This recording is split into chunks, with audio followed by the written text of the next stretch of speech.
सूरत की मुहिम जो बहरजी नाइक ने की थी।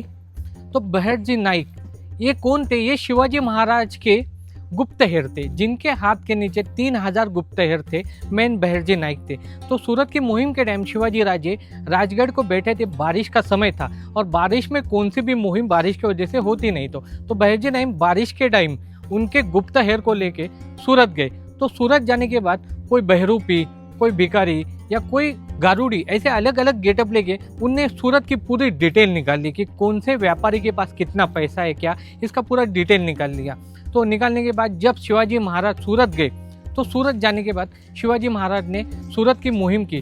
तो सूरत की मुहिम के टाइम कि शिवाजी महाराज के पास वहाँ के व्यापारियों का पूरा डिटेल था जो इनने निकाला था। तो अंग्रेजों का की भी वहाँ वखार थी या उनका ये था। तो अंग्रेजों ने भी वो टाइम उनके डायरी में ऐसा लिख के रखा है कि जो शिवाजी महाराज के बाजू में सरदार था और मेरे बंगले के बाहर बैठा हुआ भिखारी था, ये दोनों सेम ही लग रहे थे। मतलब शिवाजी महाराज का गुप्तहेर इतना स्ट्रांग था कि वो अंदर की बात पूरी तरह से निकाल के फिर आक्रमण करते थे। तो आप समझ सकते कि विरजी बोरा एक ऐसा नाम है सूरत का वो ज़माने का जो मुगलों को भी कर्जा देता था, इतना वो पैसा वाला था। तो औरंगजेब को भी जो कर्जा देता था। तो ये विरजी बोरा को शिवाजी महाराज ने लूटा था।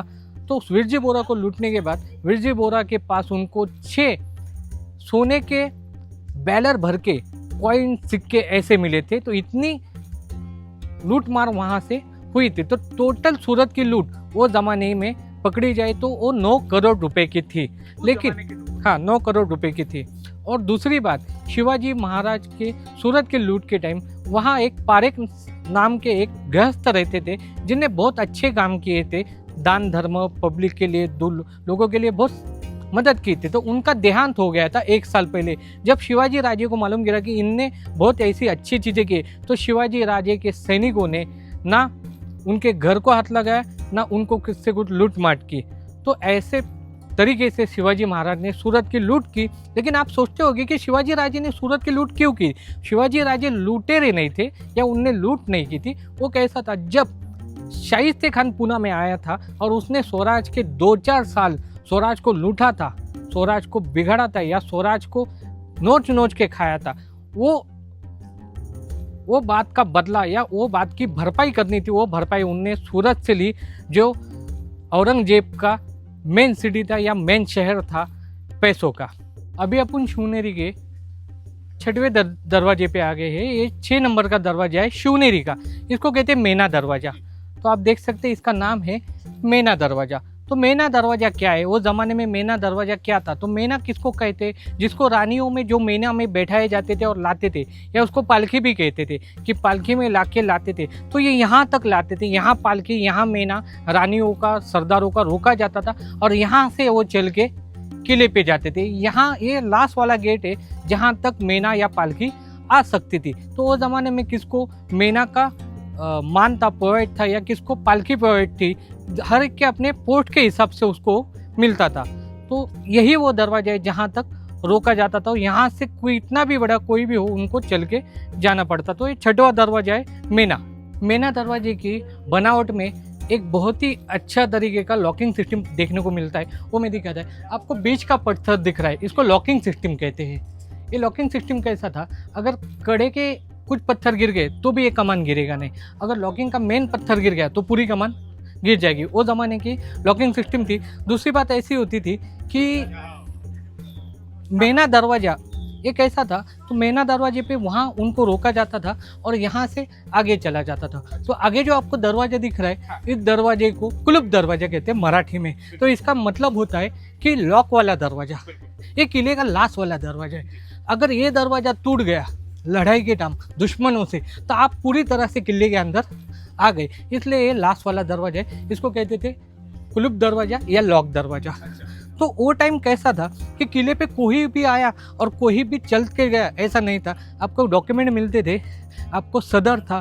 सदर मतलब क्या था? वो टाइम का ऑफिस जहाँ आपकी चेकिंग होती थी, फिर आपको किले पे भेजा जाता था। वो भी आप किले पे, पूरे किले पे नहीं, किले के एक 30% भाग तक आप जा सकते थे, उसके आपके जाने का ये नहीं था, परमिशन नहीं। हाँ, परमिशन नहीं था। तो ये तरीके का ये दरवाजा है। ओके। अभी अपन शिवनेरी किले के ऊपर आ गए। ऊपर आने के बाद अपन ने शिवनेरी किले के 7 दरवाजे देखे। तो अभी अपन ऊपर आने के बाद देख रहे अंबर खाना। अंबर खाना क्या है? तो ये 15 या 16वीं शतक में बनाया हुआ अंबर खाना है, जहाँ अनाज को रखा जाता था, स्टोरेज रूम। ये 32 खाम्बों में बना हुआ है। मेरे हिसाब से अंबर खाना में स्वराज्य के 3 अंबर खाने जो गिने जाते जो बड़े थे, तो सबसे पहला आएगा जिंजी का अंबर खाना। जिंजी का अंबर खाना बहुत ही बड़ा है। उसके बाद में आएगा 2 नंबर को पन्हाड़ा का अंबर खाना। तो पन्हाड़ा किले पे जो अंबर खाना है, पन्हाड़ा फोर्ट पे, तो उसको गंगा, जमुना, सरस्वती, ऐसे 3 नाम से बड़े बड़े अंबर खाने। और उसके बाद 3 नंबर पे आता है वो शिवनेरी का अंबर खाना। तो आधा अंबर खाना बहुत ही अच्छी तरीके से, आधा थोड़ा सा गिर गए, आप देख सकते हैं। तो 1818 में एक इंग्रज अधिकारी किले पे आया था। उनने उनके डायरी में लिख के रखा है कि जब मैं 1818 में किले पे आया था शिवनेरी में, तो शिवनेरी पे अंबर खाने के अंदर मुझे इतना अनाज दिखा कि 1000 फैमिलीज यहाँ रह के 7 साल तक खाना खा सकते, इतना अनाज उनने स्टोर करके रखा था। तो अपन देखते हैं कि कैसा अंबर खाना है।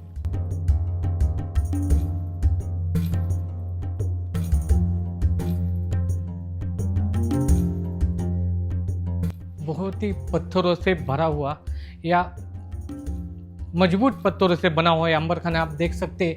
इसके कल्चर देखते हैं आप, ऊपर से रोशनी आने के लिए आपको जगह दिख रही है। आप आगे के इसको आएंगे तो आपको दिख सकता है।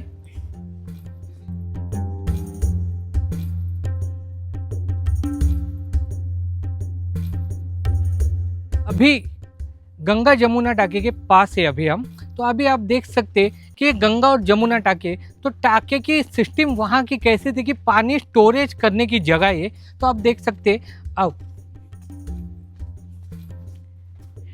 यहाँ एक स्टोरेज पानी है और अंदर एक स्टोरेज पानी है। तो अंदर का पानी पीने के लायक है और बाहर का पानी जिसमें सूर्य किरण गिरने की बाद उसमें शैवाल बन जाता है, जो पीने लायक नहीं रहता। तो उनने वो टाइम बनाते समय ऐसा बनाया कि अंदर का पानी पीने लायक और बाहर का पानी यूज़ के लायक, कि एक पानी में 2 यूजेबल हो सके। तो अंदर का पानी बारिश, धूप, ये सब सीजन में अच्छा रहता है। वो ओवरफ्लो होने के बाद वो पानी इसमें आता है और ये पानी यूजेबल हो सकता है। आप देख सकते हैं अंदर का पानी कितना शुद्ध और ठंडा है। ये नेचुरल पानी के जो स्रोत है, जो पहाड़ को खोद के बनाए हैं, वो खोद में से ये नेचुरल सोर्स से पानी आता है। अच्छा, यानी कि जैसे ये है तो अभी इसमें से नीचे थोड़ा थोड़ा पानी आता रहेगा, मतलब? आता रहेगा, वो नेचुरल पानी चालू रहेगा 12 ही महीने। अच्छा, हाँ, कितने भी धूप रहने दो या कितनी भी बारिश हो दो, नेचुरल पानी के स्रोत चालू रहेंगे। और जो पानी ओवरफ्लो होगा वो बाहर आएगा। और बाहर का ये पानी, ये जो 3 टाके हैं, गंगा, जमुना, सरस्वती, ये टाके यूजेबल के लिए रखे हैं। नेचुरल सोर्स का मतलब ये है कि जैसे बारिश होती है तो पहाड़ में वो माउंटेन में सही पानी बात है, इकट्ठा हो जाता है। सही बात है। और फिर वो इस टाइप की चट्टानों से नीचे आता रहेगा, मतलब ऐसा? आता रहेगा, स्टोरेज रहेगा। हाँ। अभी इस पे आपने बात छिड़ी है तो मैं कुछ बताता है कि नेचुरल स्रोत के पानी, ये लड़ाई के टाइम हाँ। जब तोप के बड़े बड़े गोले गिरते थे तो नेचुरल स्रोत बंद हो जाता था, क्योंकि जमीन तोप के गोले से हिलती थी, हदरती थी। तो जो स्रोत रहा था वो टोटल बंद हो जाता। वो बंद होने के बाद ऊपर पानी को पीने की कमी हो जाती। जब लड़ाई चालू होती तो किले को पूरा वेड़ा गिला रहता था, मतलब किलों को घेराबंदी में था किला। तो किला घेराबंदी में रहने के बाद किले के ऊपर अनाज और पानी, ये 2 चीज़ें अहम थी। अगर वो पूरे साल भर या 2 साल मिले तो किला अजय रह सकता है, लेकिन ये खान पान या पानी कम हो जाए तो किला अजय नहीं रह सकता। तो यही सोच के शिवाजी महाराज ने रायगढ़ पे एक बड़ा पानी का तालाब बनाया है। वो तालाब का नाम है गंगा तालाब।